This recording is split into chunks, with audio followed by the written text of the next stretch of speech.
Oui, alors, je vous remercie.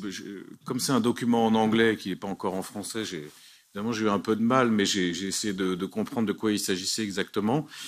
On attendait de la Commission une proposition un peu massive qui réponde en réalité à l'Inflation Reduction Act. Je ne suis pas sûr qu'on soit totalement au niveau, même s'il y a une volonté de donner un vrai coup d'accélérateur à la politique industrielle et à la transition écologique, c'est tant mieux.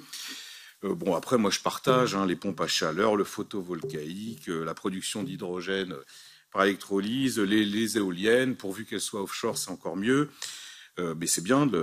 Les batteries, bon, bah, c'est très intéressant aussi, c'est une priorité stratégique, même si je ne crois pas que ça soit vraiment des technologies à zéro émission nette. Moi, j'ai une petite question, je ne comprends pas trop, parce que il me semblait que dans la taxonomie verte, on avait mis le nucléaire comme énergie de transition. Je ne l'ai pas trouvé dans le document. Ça m'étonne parce que bon, c'est quand même une énergie décarbonée. Puis surtout, je vois, alors peut-être j'ai mal compris, mais je vois qu'on dit qu'on va produire 450 millions de tonnes d'électrolyse d'hydrogène. Je vois pas bien comment on fait si c'est juste des éoliennes. Là, j'avoue que j'ai un petit doute. Enfin, c'est pas que j'ai un doute, je sais que c'est pas possible. Mais j'ai surtout une question, moi, sur les moyens financiers.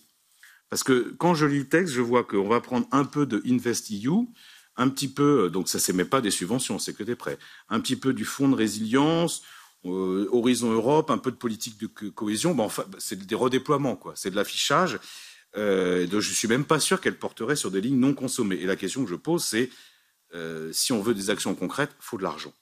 Et par exemple, InvestEU, est-ce que vous pensez vraiment que dans la situation actuelle des banques, on va avoir des effets de levier habituels? Je ne crois pas. Donc la question, c'est quoi l'enveloppe?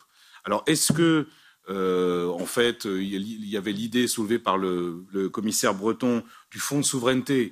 Là, évidemment, il y a un vrai chiffrage. Je crois qu'il avait dit 350 milliards d'euros. Là, c'est intéressant. Si c'est juste du redéploiement, je vous le dis tout de suite, la réponse ne sera pas à la hauteur des attentes.